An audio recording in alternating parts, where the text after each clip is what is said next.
और राजधानी रायपुर से खबर जहां 21 जनवरी को साय कैबिनेट की बैठक होनी है, जिसमें कमिश्नर प्रणाली को लेकर अहम चर्चा होगी। 23 जनवरी से आपको बता दें कि कमिश्नर प्रणाली लागू होगी, जहां 26 जनवरी को राज्यपाल के अभिभाषण को लेकर मंजूरी मिलेगी और धान खरीदी की तारीख बढ़ाने को लेकर भी इसमें फैसला आ सकता है। जहां कैबिनेट की बैठक होनी है, जिसमें कई महत्वपूर्ण विषयों को लेकर चर्चा की जाएगी। कमिश्नर प्रणाली को लेकर भी चर्चा की जाएगी। बता दें कि 23 जनवरी से कमिश्नर प्रणाली लागू होना है, इसको लेकर कैबिनेट की बैठक में अहम चर्चा हो सकती है। इसके साथ ही 26 जनवरी को राज्यपाल के अभिभाषण को मंजूरी मिलेगी, जहां धान खरीदी की तारीख बढ़ाने को लेकर भी फैसला आ सकता है। कई महत्वपूर्ण बिंदु जिन पर आपको बता दें कि साय कैबिनेट की बैठक में चर्चा होगी, जिसमें खासतौर पर कमिश्नर प्रणाली लागू हो, इसको लेकर चर्चा की जाएगी। जहां 23 जनवरी से कमिश्नर प्रणाली लागू होना है, इसी को लेकर मुख्य रूप से चर्चा की जाएगी। जहां 21 जनवरी को ये साय कैबिनेट की बैठक होना है, जिसमें राज्यपाल के अभिभाषण को मंजूरी मिलेगी और इसके साथ ही धान खरीदी की तारीख बढ़ाने को लेकर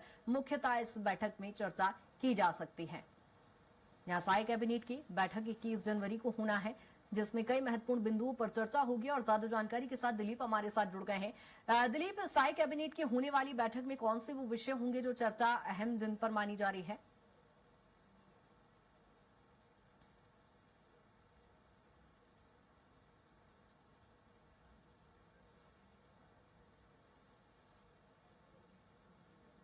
रूप से जो बातें सामने आई, क्योंकि 26 जनवरी गणतंत्र दिवस के मौके पर राज्यपाल का जो अभिभाषण होता है उसके भी बिंदु है वो तय किए जाएंगे। इसके अलावा 23 जनवरी से रायपुर जिले में जो कमिश्नरी प्रणाली लागू होने जा रही है, इसका मसौदा किस तरह से हो, उसकी फाइनल ड्राफ्टिंग को लेकर भी चर्चा हो सकती है, उसे अंतिम रूप दिया जा सकता है। इसके अलावा जो धान खरीदी चल रहा है समर्थन मूल्य पर, इसको लेकर अभी भी बहुत सारी शिकायतें आ रही है और बहुत जगह पर धान खरीदी प्रॉपर नहीं हो पाई है, बहुत सारे किसानों का धान बिक्री नहीं हो पाई। तो उन तमाम चीजों को भी ध्यान में रखते हुए इस पर भी चर्चा होगी कि उसको क्या तारीख आगे भी बढ़ाई जा सकती है। जो तय तारीख है 31 जनवरी, इसमें पूरी जो धान की बची हुई जो किसानों की धान है उसकी खरीदी हो पाएगी नहीं हो पाएगी, इन तमाम चीजों को लेकर चर्चा होगी। और साथ ही साथ व्यवस्थाओं को दुरुस्त करने को लेकर भी दिशा निर्देश दिए जा सकते हैं। इसके अलावा अन्य कई ऐसे मुद्दे हैं जिस पर मुहर लगने की संभावना बताई जा रही है।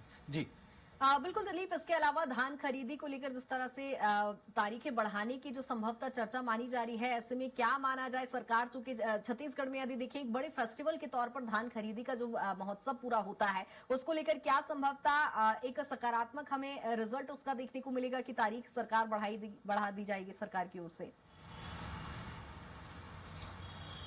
नहीं जी, बिल्कुल। जिस तरह से सीएम विष्णुदेव साय ने भी एक तरह से कहा है कि किसी भी किसान को कोई उनकी जो तय तारीख है, अगर उस तारीख में नहीं बेच पाते, हालांकि कोशिश ये है कि तय जो सीमा है, तय तारीख है, उसमें सभी किसानों का धान की खरीदी हो जाए समर्थन मूल्य पर। साथ ही साथ किसी भी तरह की कोई परेशानी होगी किसानों को तो उसके लिए सरकार यथोचित कदम उठाएगी, यानी तारीख भी बढ़ा सकती है, इस तरह के संकेत दिए हैं। हालांकि सरकार का ये कहना है कि जो तय सीमा है उसमें पूरी प्रॉपर खरीदी हो जाएगी। इसके लिए तमाम जो सिस्टम है, जो टोकन सिस्टम है, उसको दुरुस्त किया जा रहा है लगातार।